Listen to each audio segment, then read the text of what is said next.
Hey everyone, I'm 40s and this is episode 2 of Shaman Build of the Week. This week's build is a Tempest Strike Frostbite Stacker. Now, I do want to say I have tried a bunch of different builds this week outside of this one. I had this one done probably Monday or Tuesday, and then I perfected it over a couple of days later, like Thursday, Friday, Tuesday and Wednesday, and the majority of Thursday. I spent quite a bit of time working on a tornado build, and you know, I got it to a point where it would probably feel really good from like 1 to 250 corruption, and then after that it would fall off pretty hard. But a lot of shaman builds are like that right now, so I think I'm going to do another video here pretty soon on what I would like to see from shaman in the future from EHG, and hopefully maybe someone from them will be someone from EHG will watch that video and take some of those suggestions, because I do love the class, but this class needs some work. So without further ado though, let's get to it. Okay, first stop, we're going to take a look at the passive tree. We are going to put points into health and minion health, points into attunement, dual wielding, which you can go sword and board on this one if you want to. If not, go ahead and dual wield it up. I opted to dual wield using the Humming Bee Sword for ward generation, but you know, it's going to be personal preference on that one. Health and health restored every now and then of course the Berserk Node for the less damage taken, since we are low life here. At the Beastmaster tree, we're going to take the Ursun Strength, we're going to take Boar Heart, and 2 points in Call the Pack, and then we're actually going to leave it here on this tree, which is, you know, a little bit different from the norm. Moving on to the Druid tree, 7 out of 7 in the Spirit Warden, 1 out of 7 here, which you can move this point anywhere you want to, it doesn't have to be here. 7 out of 7 in Blessed Springs for the cold damage, and then 5 out of 7 in River Spirits for the more cold damage, freeze rate multiplier, and the frostbite chance. Very good there. And then moving on to the Shaman tree, we've got our 8 out of 8 in Shamanic Infusion, so some attunement, Tempest Form for chance to shock on hit, 8 out of 8 in Silent Protector for the mana regen and armor, and then we got 5 out of 5 in Totemic Fury for cast and attack speed. A couple more points here for attunement, 5 out of 8. 1 out of 10 here, and that's really to bridge us to this node so we can get additional freeze rate multiplier and cold resistance.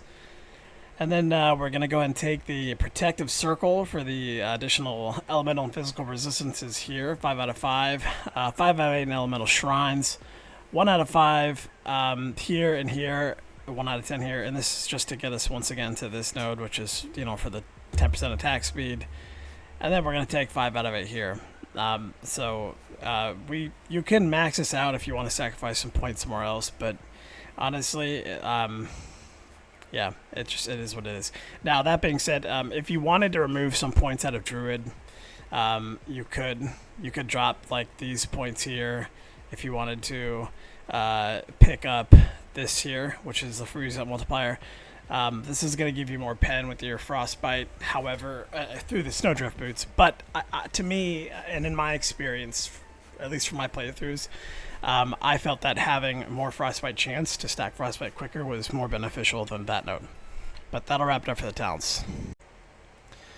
Okay, taking a look at the skills, guys, we've got Gathering Storm, Maelstrom, Summon Thorn Totems, Warcry, and Tempest Strike. Starting off with Gathering Storm, we're going to take a lot of the usual nodes that you see here. This node to bridge us into the increased multiplicative damage and cast frequency. The crit chance with Maelstrom, and, this is the crit chance with Maelstrom, and this is the chance to, again, Maelstrom when you expend a stack.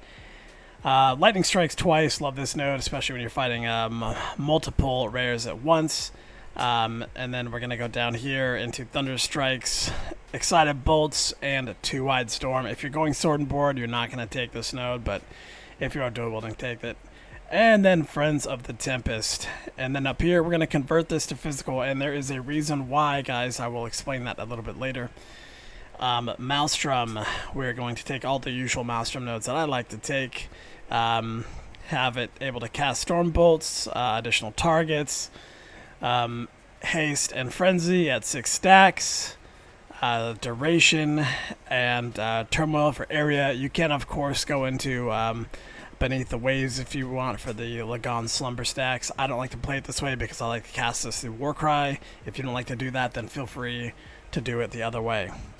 Moving on to summon Thorn Totems, we're going to take the mandatory nodes to summon 5 totems at once, which is right up here in this top area. And then we're going to go down here into Venom Tipped Thorns, Lasting Affliction, and the Rotten Core, and this is going to make the totems explode when they die or are unsummoned. And then we're going to convert that to cold. These nodes right here, this 1 out of 3, 1 out of 4, they do not have to be here. You can put these 2 points wherever you want. That's not mandatory, it's personal preference. Moving on to Warcry, we're going to go ahead and convert Warcry to cold. Even though we're doing it through the helm, but in case you don't have it with the helm, then you're going to need this.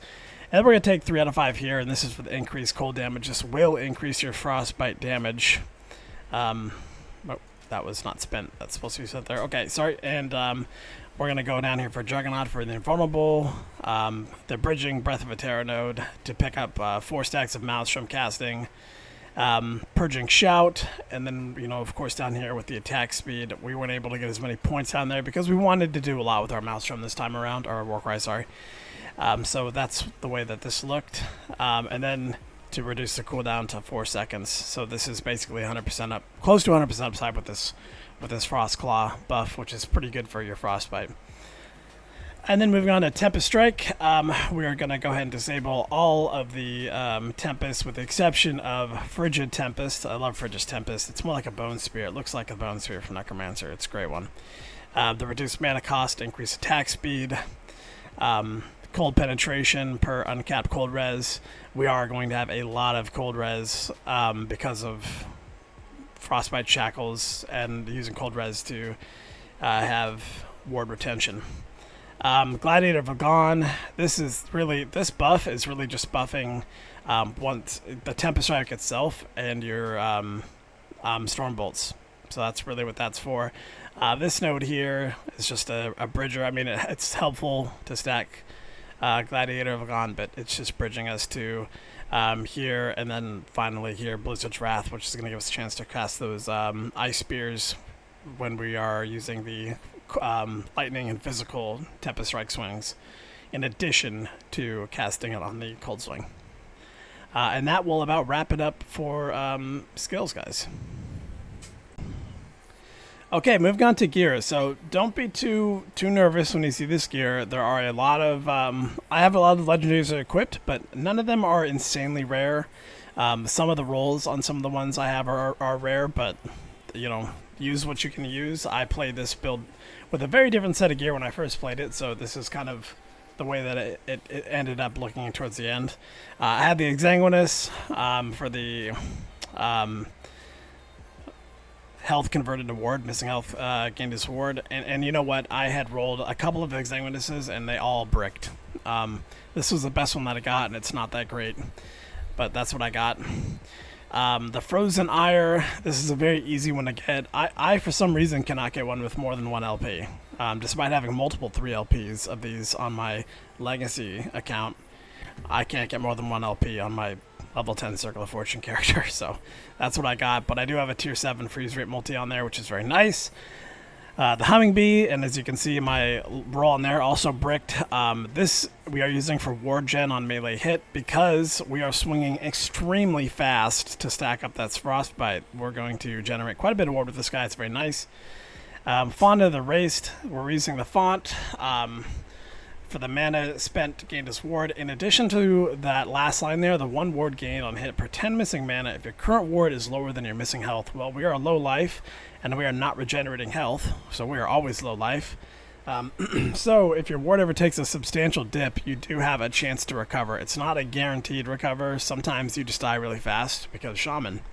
But this may help you. It may save you, or it may not. So if you don't feel like it's doing anything for you, feel free to replace it.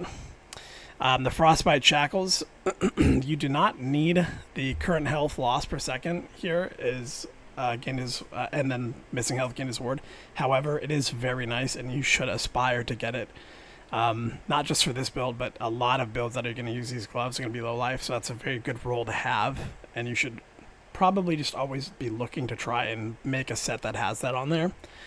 I did get lucky on this roll, but don't worry, because I bricked, I think, 6 pairs of snowdrifts before I finally got one with movement speed on it. So yeah, that's, you know, the luck always balances out. You do need snowdrift. These boots are mandatory. That second line on there, sorry, third line on these pairs, the cold pen with frostbite per 10 freeze rate multi. This is a massive line. It's gonna make frostbite do so much damage, and probably makes frostbite like the best element that you can, like negative element that you can stack on an enemy that has limited stacks. I think frostbite's the best, but it's good. The Isenu's Sphere, you do not need to use this. I had a 2 LP, so I had to slam it and got a freeze rate multi on there, so that became good. So yeah, I mean, it's a good one to have. It is going to give you, at bare minimum, it's going to give you like, what, 120% cold damage when you're attacking bosses, in addition to what it has on it. You can use a really good Exalted relic, though. It doesn't have to be this one, but that's what I'm using. And then the Call of the Tundra, once again, you don't need to use this. This does have some anti-synergy with the build, a little bit, because of the health gain on freeze. It makes you gain health. You don't actually want that, but it also has up to 100 health, and you know, I was able to get like a +3 Warcry, and I rolled like 17% health, I think, on mine. So, you know, it became decent enough to wear, so I just stuck it on and wore it. I didn't have a better Exalted Helm, but you could easily have a better one with just like health, percent health, and vitality. Or alternatively, you could actually use, where is it? Let's take a look at the unique helms right here. Snowblind. You could use a Snowblind because it has freeze rate multi on there and cold res. And just to remind everyone once again, the freeze rate multi is going to equal damage for us because of the snowdrift, and then the cold pen is going, or sorry, the cold resistance is going to equal ward retention because of the frostbite shackles. So those are the 2 big stats that you want to stack in this build. And then the neck, this amulet is not required. You can just not have leech on your character. I use this amulet because it also took care of my potion being converted to ward. And then I was able, these are easy to get to 3 LPs. I'm sure even 4 LPs aren't that rare for this. I put increased LE damage over time and health on there. It was good rolls, so that's what I have. Then I've got this ring with tier 6 LE damage over time, freeze rate multi and cold res, and then health, the block and block chance effectiveness. That's pretty useless, but it is what it is. And then, you know, I'll show you my belt. My belt is a bit unethical. It's not that, it's unethical, but it's not amazing. It's good. Now, don't be discouraged by all the purple stats in the belt. The armor and reduced bonus damage from critical strikes it's great, but you know, the ward gained on potion use and chance to cleanse all elements. We're already gaining element cleanse from Warcry, so this isn't like that game breaking. This could have rolled like, you know, way better as a triple exalted item, but what you really want to look for on the belt is going to be LE damage over time, health, and then hybrid health, or sorry, percent health. Percent health and hybrid health. I would have preferred to have percent health on here instead of that armor and reduced damage from critical strikes, but this is just the belt that I had, the best one that worked for the build, so that's what we took. And then the idols, you're going to want the chance to summon thorn totem on hit, and also the best suffix to have on the idol is going to be increased cold damage per summon totem. I could not get a combo of that. That's actually a kind of a hard combo to get. I don't have one, so if you do, use it for this build. It'll feel really good. And then the Thorn of Ambition for the 2% more damage multiplier for cold damage when you attack a boss, stacking up to 20 times for 40% more damage. Really good idol, and you will notice that on boss damage, your frostbite is going to go way up. And that'll do it for the gear. Alright, everybody, that'll about do it for this build guide. If you enjoyed it or it helped you and you want to play this build, I would appreciate it if you would give me a like, maybe a follow, maybe even a follow on Twitch. That'd be great. And thank you for watching. I will be back with episode 3 of my Shaman Build of the week as soon as I can find a build that is worthy of bringing to you. I am working on these builds in like 300 to 400 corruption, and Shaman, struggles. So I will have another build. I'm not sure yet what route I'm going to go with it, but I will have something for you guys next week, and I hope you enjoyed this one. Thank you everybody for watching.